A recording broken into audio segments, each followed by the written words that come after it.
पक्का जवान है। एक बात भैया, कभी चाय की याद आती है, कभी चाय की याद आती है तो कभी पानी की याद आती है। जब ऐसे आप डांस करते हैं साक्षात सलमान खान की याद आती है।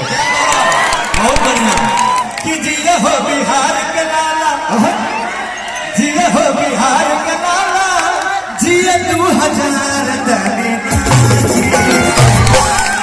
हो बिहारी के लाज रखा। एक बिहारी सो पे भारी, और मैं हूँ आपके अररिया जिला का राहुल बिहारी। क्या बात है। ना मैं खेसारी हूँ, ना मैं छैला बिहारी हूँ, ना मैं खेसारी हूँ, ना मैं छैला बिहारी हूँ। मैं आपके घर का, आपके अररिया जिला का राहुल बिहारी हूँ।